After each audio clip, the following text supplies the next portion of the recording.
They kill his friend thinking nothing can stop them. Apparently, they were right, since they run biggest drug cartel of Mexico. They were extremely powerful, and everything was going all right for them until they kill a simple police officer. They were not aware of his best friend, but on that day, something really unbelievable happened. Look, I don't know you, and I don't answer to you. Welcome back to Paramount Recaps. I don't have many subscribers, but your single comment is a ray of hope to motivate me.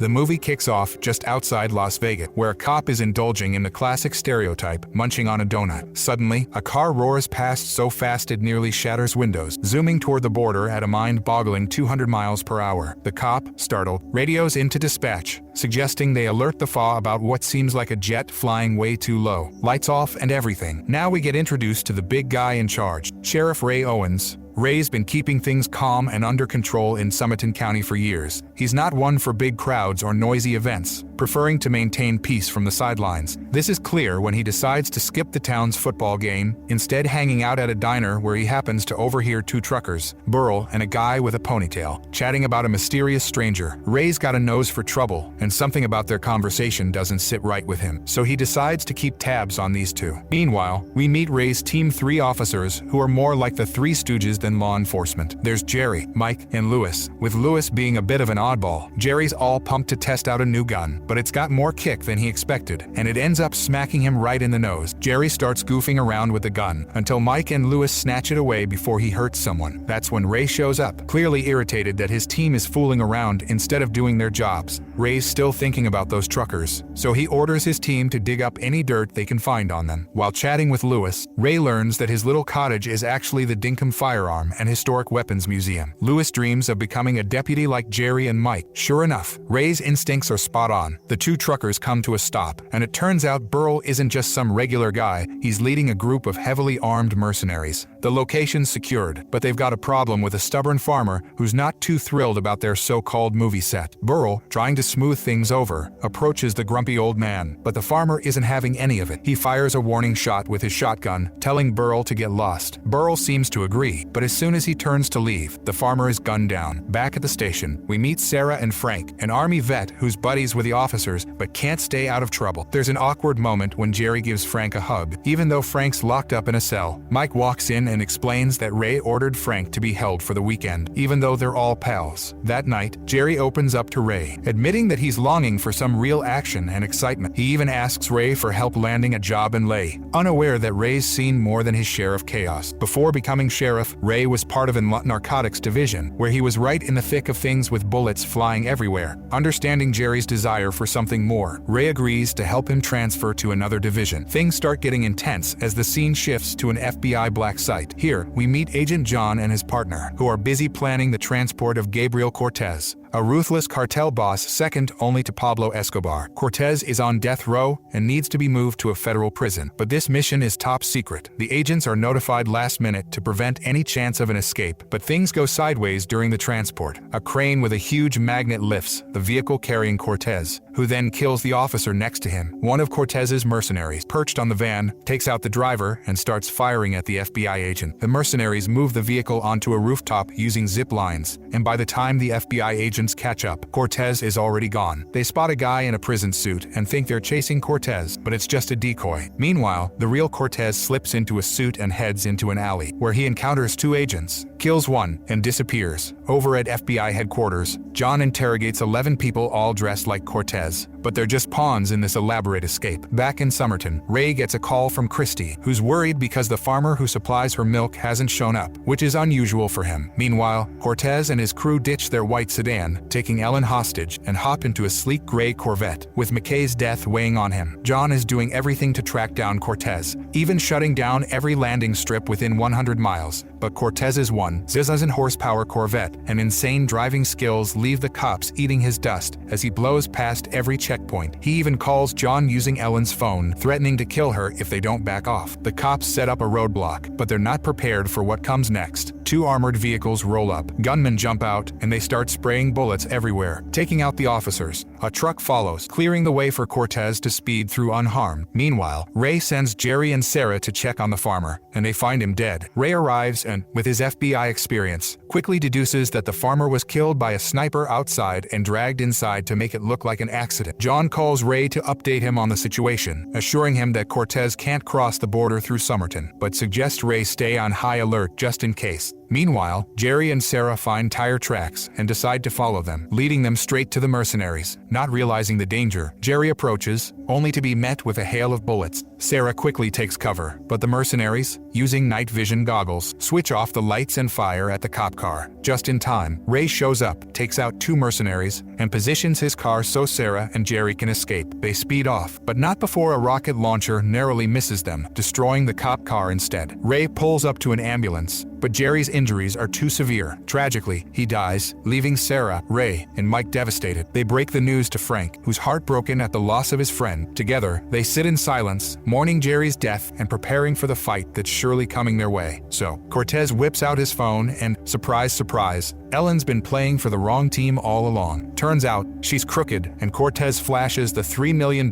he promised her for helping him bust out. Cortez and his crew have this wild plan to build a makeshift bridge across a super narrow canyon to sneak into Mexico. Ray catches wind of this and calls John, who, naturally, thinks Ray's lost his marbles. But just to cover all bases, John sends over a SWAT team, though they're probably going to be too late to snag Cortez. Meanwhile, John's back at headquarters, replaying footage of Ellen's so-called kidnapping. He's pretty sure there's a rat in the operation, so he quietly orders his team to start digging into the financial records of everyone in the know, figuring someone got paid off. Ray's still reeling from Jerry's death, but he knows he's got to act fast, so he ropes in Frank for help. Then he swings by Lewis's place, deputizing him on the spot. They all know things are about to get ugly, so they arm up and prepare for an all-out war. John and his right-hand man hop on a plane, headed to Somerton to check out Ray's claim. Back in Somerton, Ray and his crew throw together a barricade of vehicles to stop Cortez from crossing through their town. They warn everyone to stay indoors for safety. John manages to tap into a satellite feed and spots that Cortez's men are indeed building a bridge across the canyon. On the other side, Cortez's crew is gearing up for battle, stocking up on enough weapons to start a small war. Burl and his gang finally roll into town and come face to face with the blockade. The showdown begins with Sarah perched on a rooftop and Mike playing decoy right in the middle. Christy, oblivious to the danger, steps outside, but Mike quickly pulls her to safety just as bullets start flying. A rocket slams into their car, blowing it up, but Mike's got a plan. He emerges from cover, firing a Tommy gun, forcing the attackers to duck and cover. But then, Mike gets clipped in the shoulder by a sniper, who's swiftly taken out by Sarah. Things get even crazier when a bus comes barreling into the scene. It screeches to a stop, and Ray and Lewis burst out, unleashing a hail of bullets from a sentry turret, mowing down a handful of mercenaries. Frank uses the bus to block the road, but they quickly find themselves pinned down. Ray makes a move to the diner and starts climbing the stairs. When a mercenary storms the house where Sarah's holed up, Frank rushes to save her. Ray, in turn, takes out another assailant on the roof, while Frank handles the one near the bus. Lewis, feeling like he's in some ancient battle, is using his shield to fend off bullets. But when he drops his gun, he's forced to grab a flare gun, firing it at a guy who ends up running off before getting blown to bits. Just when it seems like Lewis has made it out, Burl sneaks up and shoots him in the back. A showdown between Ray and Burl kicks off. Ray lands a solid shot that grazes Burl's ear, leaving him disoriented before Ray finally takes him down for good. Ray tries to get the bus moving again, but it's a no-go. That's when Cortez rolls up in his banged-up Corvette. Ray tries to shoot him, but Cortez manages to slip past. Not one to give up, Ray hops into the mayor's car and chases Cortez through a cornfield. They play a high-speed game of cat and mouse for a good 10 minutes, with Cortez's Corvette taking a beating. Eventually, Cortez ditches the car and makes a run for the bridge on foot, only to find Ray already there, waiting. Desperate, Cortez calls his banker, offering Ray $5 million to let him cross the bridge. Ray's not having it and instead throws him a pair of handcuffs, sparking a brutal fight. Ray quickly gains the upper hand, but Cortez pulls some slick-off move, forcing Ray to fight dirty with an eye poke before body slamming him onto the bridge. Thinking it's over, Ray starts dragging Cortez away, but Cortez stabs Ray in the leg and lands a few punches. Ray turns the tables, stabbing Cortez back and slamming him to the ground once more. Cortez, beaten and bloodied, looks longingly at the Mexico border, so close yet so far. Finally, the FBI arrives, just in time to see Cortez humiliated and defeated, limping toward them as Ray hands him over. John, who's already dug into Ellen's finances, slaps the cuffs on her too for betraying the Bureau. As the dust settles, we find out Mike and Lewis are alive, though banged up and being taken to the hospital.